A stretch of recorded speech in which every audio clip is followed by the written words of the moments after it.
बिस्मिल्लाहिर्रहमानिर्रहीम, अस्सलाम वालेकुम। मैं हूं करामत मुगल और मेरे साथ हैं सईद बलोच साहब, जो अपना चेहरा जो है ना बड़े गौर से देख रहे हैं। शायद ज्यादा खूबसूरत नजर आ रहे हैं। नहीं, मैं वो देख रहा था कि लाइट किधर से इधर वो पड़ रही है। बस छोड़ दे, लोगों को नजर आने देना, लोग आपको खुद पहचान जाएंगे। लिखते हैं अब तो आप बहुत प्यारे लग रहे थे। ये वो थैंक यू। स्टोरी में करने जा रहा हूँ आज। कल इंटरव्यू दिया ABN न्यूज पर काकड़ साहब ने। हर लोग उनकी खबर में दिलचस्पी तो नहीं लेते, लेकिन कभी कभार वो कुछ ऐसा बोल ही जाते हैं। नया काकड़ नहीं, जो इधर वजीर आजम नहीं लगाया। अच्छा, मैं समझा वो नया काकड़ जो आरजी मुद्दत के लिए वजीर आजम आया था और वो पक्का अपने आप को समझ के किराएदार था और मालिक मकान। हाँ, वो प्रिटेंड आजकल यही कर। माशाल्लाह से इतना इंटरेक्शन मीडिया के साथ हो रहा है ना, मीडिया भी उन्हें इतना बड़ा बना रहे हैं कि जैसे इलेक्टेड वजीर आजम है। वो बड़े बड़े दावे करते हैं, आप वो सुनते रहते हैं। उनके इंटरव्यू में काफी चीजें थी जिस पर वीडियो हो सकती है, लेकिन मेरे ख्याल में जिसकी तरफ लोगों की नजर नहीं गई, कल केस था इलेक्शन कमीशन में कि आपकी कैबिनेट में ये 3 लोग हैं, इनको हटाया जाए। ये पॉलिटिकल इन्फ्लुएंस कर रहे हैं। फवाद हसन फवाद, तोकीर शाह, याद है ना आपको 3 लोग। उसमें से पहला इस्तीफा आ गया, तोकीर शाह का आज इस्तीफा आ गया। उस इंटरव्यू में उन्होंने धमकी दी थी इलेक्शन कमीशन को कि ये मेरे सिलेक्ट किए लोग हैं, मैं इनकी ओनरशिप लेता हूँ। ये हुकूमत वर्सेस इलेक्शन कमीशन, ये भी टोपी ड्रामा है कोई, या वाकई सींग फंसने वाले हैं?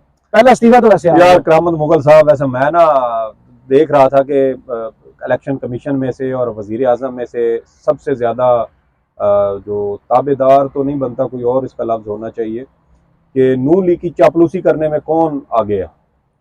अब देखेंगे जो इलेक्शन कमीशन है वो इतना जानिबदार है कि उसके ऊपर भी पूरी, मैं कहता हूँ कि एक किताब लिखी जा सकती है। ख़ास तौर पे गुज़श्ता चंद माह में इलेक्शन कमीशन की जानिब से PTI के खिलाफ और नून लीग के हक में जिस तरह के फैसले दिए गए हैं उसके ऊपर। दूसरी जानिब है जनाब हमारे निगरान वज़ीर आज़म साहब, और वो ये कहते हैं कि मैं इन लोगों की ओनरशिप लेता हूँ, ये मेरे लगाए हुए लोग हैं। उन्होंने धमकी दी है कैसे हटाते हैं, और पहला इस्तीफा आज ही आ गया। जी।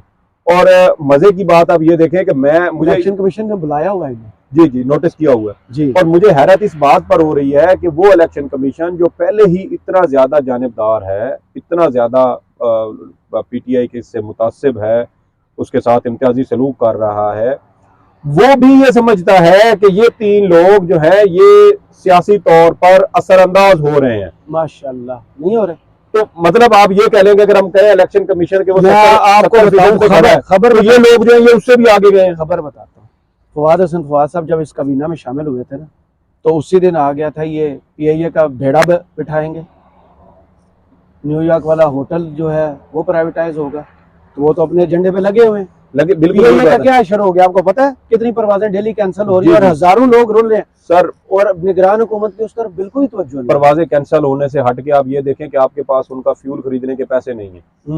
PSO ने जवाब दे दिया। जी। ये वही PIA है जो पहली दफा बहुत अरसे बाद इमरान खान के दौर में प्रॉफिट में गई। जी। तो ये वो सारी चीजें हैं जो मैं वही कह रहा था कि अगर एक जानिबदार इलेक्शन कमीशन भी ये कह रहा है कि यार ये 3 लोग जो है वो जानिबदारी का मुजाहरा कर रहे हैं किसी सियासी जमात के लिए, तो फिर आप अंदाजा लगाएं कि इन तीनों शख्सियात की जो झुकाव है वो जिस जानिब भी है वो किस हद तक खतरनाक और खौफनाक होगा।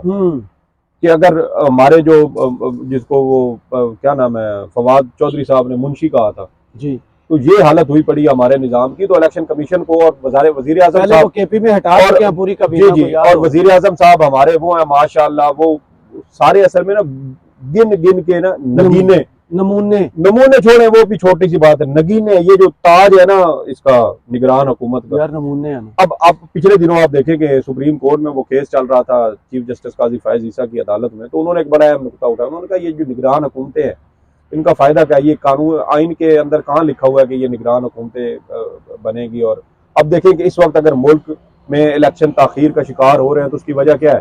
उसकी वजह ये निगरान हुकूमतें हैं। बिल्कुल, उनको लाए इसलिए गया, उनको वादा ये किया गया वो 3 माह के लिए नहीं आ रहे, 6 माह के लिए, 1 साल के लिए भी हो सकता है। और आप देखें कि जिस तरह के पॉलिसी डिसीजन इनकी जानिब से लिए जा रहे हैं वो ये ले नहीं सकते। ये मुंतखब हुकूमत का काम है। और सबसे पहले PP ने जो पहला वैसे PP की एक चीज जो असम्बली के अंदर पहले बिल की थोड़ी सी मुखालफत की थी ना, सिर्फ ये था निगरान हुकूमत को इख्तियारात देने वाले? देखें, निगरान बाइकाट नहीं किया था सर, निगरान हुकूमत को इख्तियारात देने वाले मामले पे अगर इनमें थोड़ी सी भी शर्म गैरत होती ना, तो ये जब मुश्तरका मफादात काउंसिल के अंदर ये दो निगरान वजीर आला को यार फाइलों के जरिए लाया गया सर, फाइलों के जरिए लाया गया, ये जो भी था वही पता ना, कल वजीर आला साबिक वजीर आला मुराद अली शाह नायब में पेश हुए और कल उन्होंने क्या कहा, इंतखाबात की तारीख दें, इंतखाबात तखीर का शिकार ना हो। और भाईजान, आप गए थे 5 अगस्त को CCI के इजलास में, जब आपको पता था कि अगर आपने यहाँ पर एतराज़ ना उठाया तो इलेक्शन तखीर नहीं, पता नहीं इलेक्शन हो ही ना हो, तो आप उस एजेंडे का हिस्सा थे। और अब देखें कि अब जो नया एक प्लान गर्दिश कर रहा है कि 2 साल तक निगरान हुकूमत की मुद्दत जो है वो बढ़ाई जा सकती है, और ये काम होगा तो किसकी नाक के नीचे होगा? ये हमारी सुप्रीम कोर्ट की नाक के नीचे, और वो पाकिस्तान की अदालती तारीख के इकलौते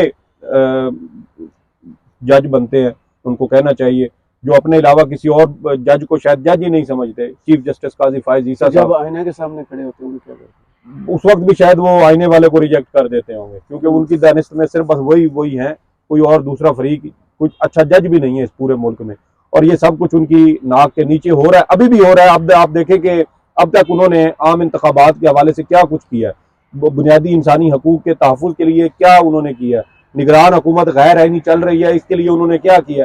भाई, जो बातें उनसे मंसूब की जाती थी, ऐसा भी क्यों हो रहा है पाकिस्तान में, जो बातें तो नहीं पता होगा।